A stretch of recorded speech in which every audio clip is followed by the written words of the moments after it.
Boa tarde a todos. Meu nome é Sócrates Arantes. Eu estou aqui fazendo a apresentação do curso de Ciências Contábeis. A disciplina é Ambiente Profissional e de Extensão 2, né? Eu vou falar um pouco sobre multiculturalismo e soft power em um mundo globalizado. O tema dessa apresentação é o multiculturalismo. Esse será o subtema.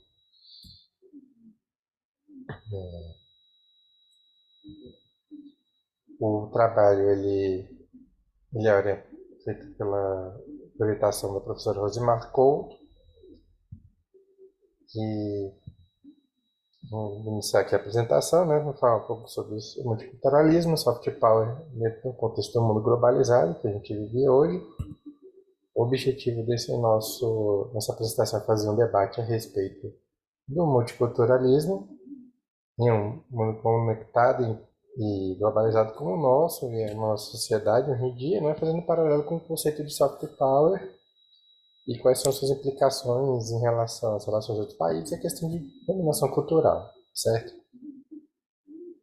Nesse trabalho eu vou falar sobre o conceito do que é multiculturalismo, né, quais são suas vertentes, o que é o conceito de soft power, eu vou citar alguns exemplos do que é o soft power no mundo, e vou fazer uma reflexão nessa questão do soft power e multiculturalismo nessa nossa sociedade atual, que é globalizada, interconectada em todos os sentidos.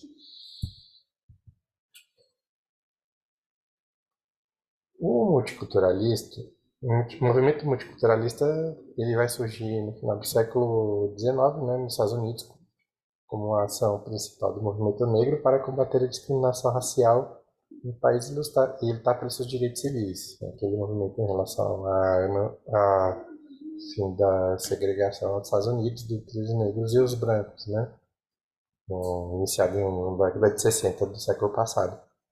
Segundo Silvio Brandin, né, os precursores do multiculturalismo são os professores, doutores afro-americanos, docentes universitários na área dos estudos sociais que trouxeram, por meio de suas obras, questões sociais, políticas e culturais de interesse para os afrodescendentes e foram essenciais para que no século XX, por meio de novos intelectuais, o tema se voltasse também à educação, certo? Todo aquele movimento que havia nos Estados Unidos, na época da política dos separados mais iguais, da segregação, ou seja, que os negros e os brancos eles viviam nos Estados Unidos, cada um no seu lado, né? Os negros não poderiam entrar nas escolas de brancos e nos estabelecimentos onde os brancos iam, os brancos também não poderiam ir nos estabelecimentos dos negros, porque eles não queriam. E toda essa situação, a partir da década de 60, nos Estados Unidos, né, começou a se reverter por conta dos movimentos de luta de direitos civis, pelo fim da segregação, ou seja, pela necessidade de fim da segregação do tratamento entre os negros e brancos, e eles tiveram que, esse movimento foi avançando e foi derrubando essa política de segregação que existia lá. E isso foi expandido também para outros países, por exemplo, o fim do apartheid na África do Sul, entre outras coisas.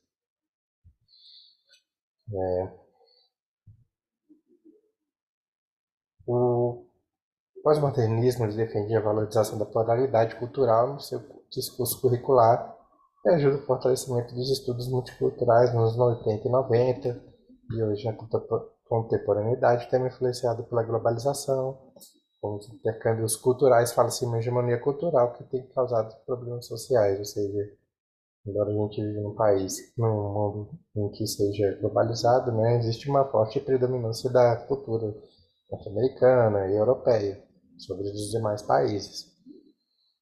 Segundo o Mark Larner, citando Patrícia Menezes, há pelo menos 4 tendências de multiculturalismo enquanto projeto político, que é o multiculturalismo conservador, o multiculturalismo humanista liberal, o multiculturalismo liberal de esquerda e multiculturalismo, multiculturalismo crítico e de resistência. O multiculturalismo conservador empresarial é aquele que pretende construir uma cultura comum que faz com que, a partir desse princípio, negue a diversidade existente construída há séculos, que nos leva a entender a defesa de uma cultura padrão, ou seja, a cultura norte-americana, europeia, a cultura branca. Nesse contexto, isso acaba desmotivando os grupos dominados em suas lutas ao seu capital cultural, ou seja, você é a negação do, das demais culturas, mais ou menos como aconteceu na Argentina no final do século, em que praticamente você não vê população negra lá porque eles foram expulsos e sua cultura basicamente foi negada lá, né? Embora você sabe, embora, por exemplo, a palavra tango é uma palavra de origem africana que representa a dança mais comum da Argentina, ou seja, é uma das poucas coisas que ainda restou lá na Argentina em relação à cultura negra. Por exemplo, aí temos a vertente urbanista liberal, que por ingenuidade e idealismo ressalta a existência de uma igualdade natural entre as diversas etnias sem se preocuparem em evidenciar a falta de oportunidades iguais em termos sociais e educacionais, ou seja, assim, todos são iguais, mas você nega que há diferenças entre esses países, os países desenvolvidos e os países não desenvolvidos, ou seja, a culpa pelo seu insucesso é basicamente desses próprios países e não de um contexto de exploração. Temos ainda o multiculturalismo liberal de esquerda, que defende a diversidade cultural de modo a se focar nas diferenças e respeitá-las, esquecendo-se que elas são formadas nas pessoas pela interação do meio social em que convivem, sendo a negativa a tendência de elitizar outros grupos, ao mesmo tempo que deixa de lado a participação de outros grupos nas discussões multiculturais, ou seja, ele defende a diversidade cultural de modo a respeitá-los, mas, ou seja, você tem uma tendência a elitizar alguns grupos, dizer que, por exemplo, as pessoas, determinados grupos não são alvos não podem ter dificuldades estruturais, ou seja, você tem a questão do negro, no movimento negro você tem as coisas para os negros, mas você não nega a possibilidade de existir pessoas que sejam negras, sejam bem-sucedidos, e ao mesmo tempo você tem pessoas brancas que têm dificuldade que às vezes a pessoa morava na roça, no interior, não tem acesso à educação, à escola, e acaba achando que era uma pessoa, tratando ela como uma pessoa privilegiada, apenas pela cor da pele. E você tem o multiculturalismo crítico, que ele levanta a bandeira da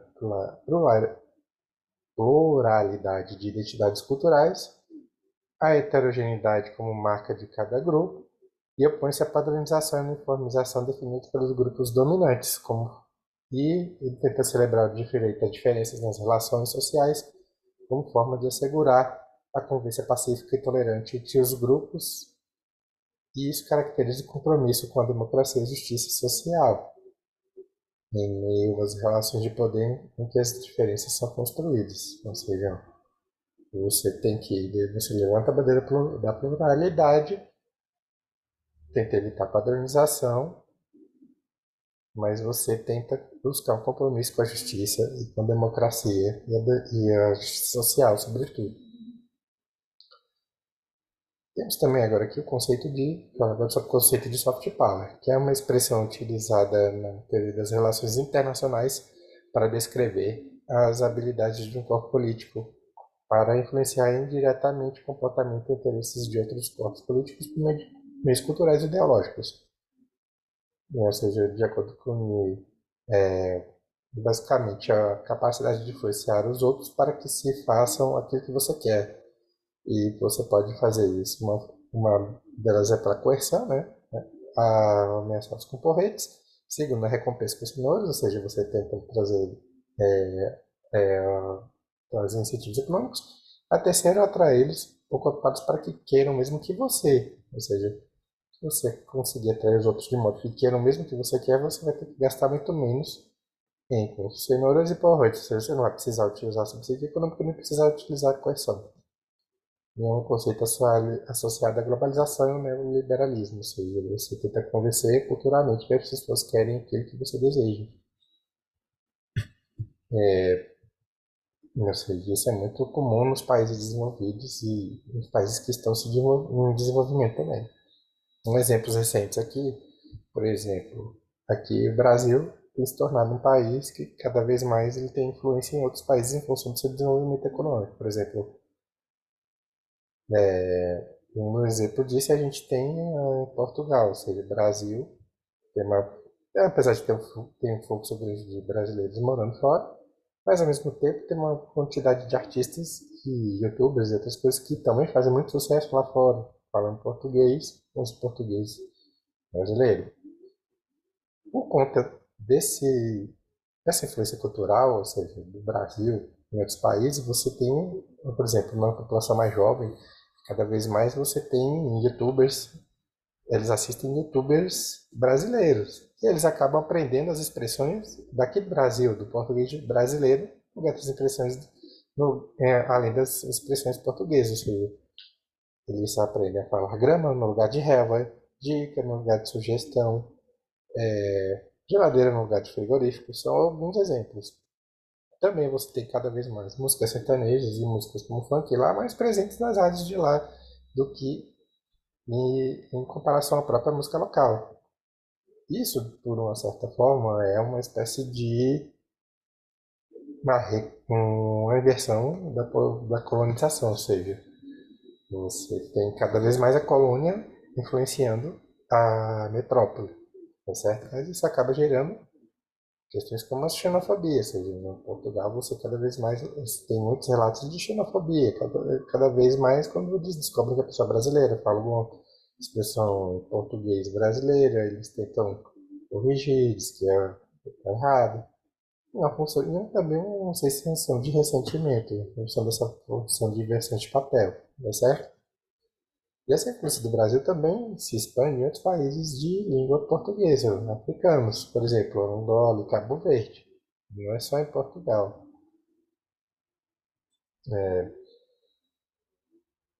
E também nós temos, por exemplo, um exemplo também que é mais tradicional também, mais recente é a cultura coreana se espalhando no mundo inteiro, ou seja, você cada vez mais você tem cantores de K-pop, que eles copiavam um pouco os grupos boy bands dos Estados Unidos, eles fizeram bandas coreanas, e essas bandas coreanas, cantando em coreano, cada vez mais estão se tornando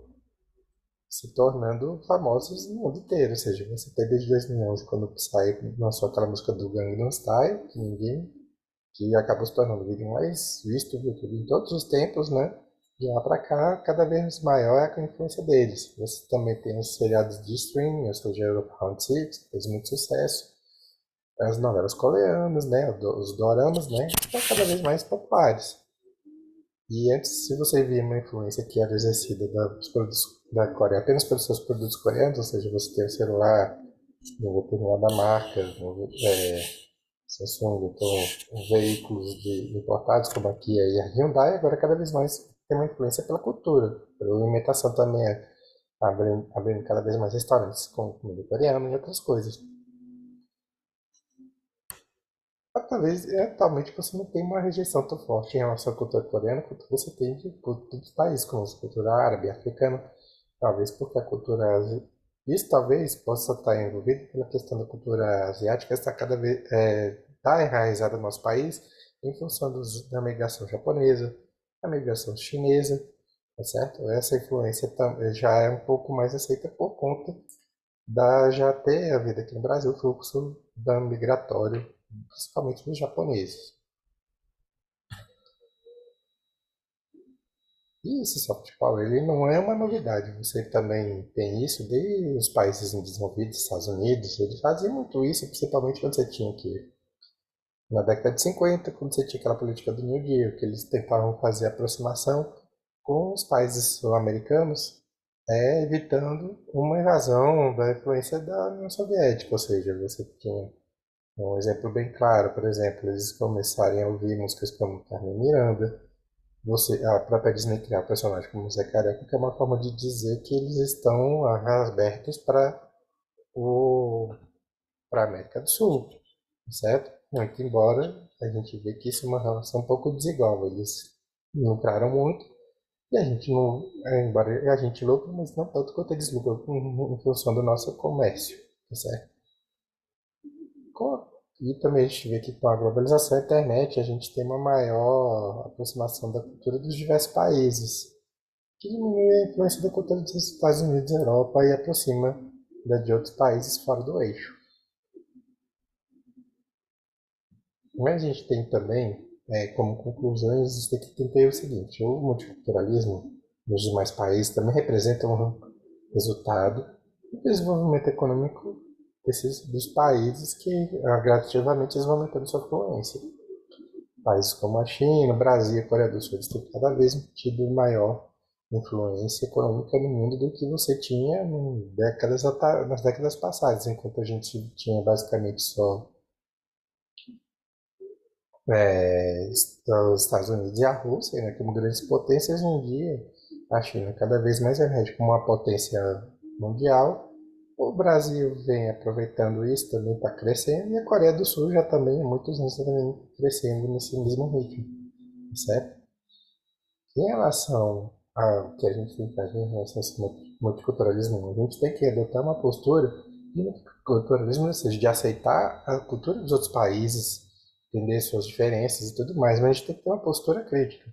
A gente tem que entender que essas diferenças, elas existem, mas elas também têm que entender que esse surgimento dessas, no- dessa- dessas das culturas dos outros países, muitas vezes, representa também fruto de um desenvolvimento deles, uma forma de se influenciar no mundo. E o que isso acaba acontecendo, acaba tendo uma redução gradual da influência dos Estados Unidos, na Europa, na economia e na cultura. A gente vê uma diminuição da cultura padrão feita do cultura ocidental, né, do eixo Estados Unidos e Europa, para uma cultura globalizada em que você tem outros países também participando desse jogo internacional de influência, tá certo? Mas a gente tem que ter postura crítica e a gente tem que aceitar essas culturas, aceitar a cultura e não sofrer nenhuma espécie de discriminação, tá certo?